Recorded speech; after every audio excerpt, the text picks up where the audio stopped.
In 2023, one of the most iconic brands in the world vanished. Grocery store shelves went empty. A black market exploded online.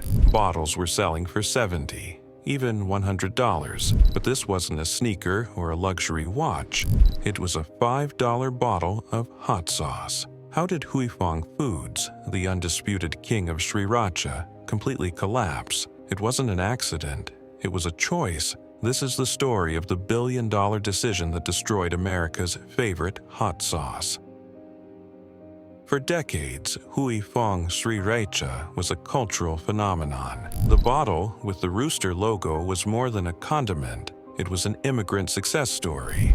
Started by a Vietnamese refugee named David Tran with a simple motto, "Make a rich man's sauce at a poor man's price."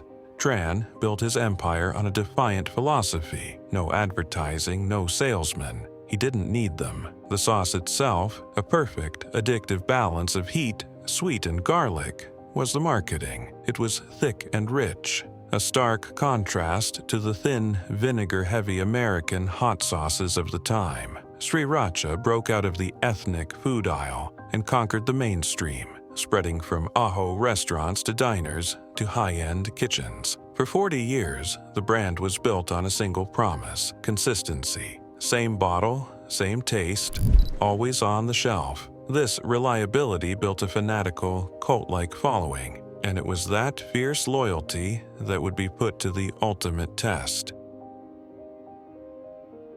For 28 years, the secret to Sriracha's consistent, unique flavor wasn't just David Tran's recipe, it was a specific pepper, a unique red hybrid jalapeno, grown to have the perfect level of heat and a vibrant red color. And for 28 years, that pepper came from a single, exclusive source, a family farm in California, Underwood Ranches. The relationship between David Tran of Huy Fong and the farm's owner, Craig Underwood, was the stuff of business legend, a multi-million-dollar empire built on a handshake deal. There was never a formal, long-term contract signed between the two men. Underwood's farm grew from a small operation to a massive 1,700-acre enterprise, dedicated almost entirely to growing Huy Fong's peppers, and Huy Fong's entire global business depended on Underwood's annual harvest. It was a perfect, symbiotic relationship that made both men rich, until it wasn't. In 2017, the partnership imploded in a storm of bitter lawsuits. The conflict started over money. Each year, Huy Fong would pay Underwood Ranches a large advance to cover the enormous costs of the pepper harvest. But in 2016, a dispute over this payment spiraled out of control. Huy Fong accused Underwood of overcharging them and refused to pay the full amount. Underwood fired back with a devastating countersuit. He claimed that David Tran had breached their verbal contract and committed fraud.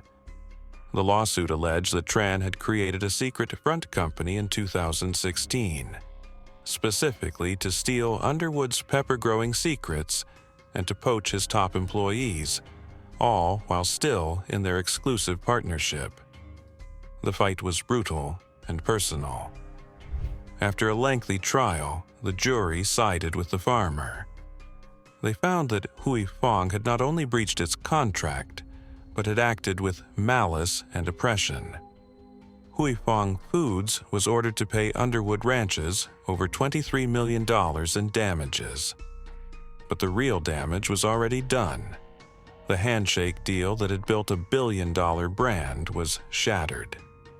After nearly 3 decades, David Tran had lost his one and only pepper supplier, and Craig Underwood was left with thousands of acres of the original Sriracha pepper, with no one to sell it to. The secret ingredient was gone, and the great Sriracha shortage was about to begin. After the lawsuit, David Tran was in an impossible position. He had a factory, a global brand, and millions of fanatical customers. But he had no peppers. He scrambled to find new suppliers, sourcing different jalapenos from Mexico, New Mexico, and California. But it wasn't that simple. The original Sriracha pepper was a unique hybrid, a proprietary plant that had been perfected over decades by Underwood Ranches. A hybrid is created by cross-pollinating two different parent plants to produce a new plant with the best traits of both. Underwood's pepper was designed to deliver a consistent level of heat, measured in Scoville heat units, as well as a specific sweetness and a vibrant red color. You couldn't just swap in any old jalapeno and expect the same result. And loyal customers, the choir he had preached to for 40 years, noticed immediately. The new sauce was a ghost of the original. The color was a duller, more brownish red. The texture was thinner, and the taste was off. Some said it was spicier, others said it was bland. It was inconsistent. Production slowed to a crawl. Shipments to distributors became sporadic and then stopped altogether. And that's when the panic began. Subreddits and Facebook groups dedicated to Sriracha exploded, with fans documenting their search for old formula bottles.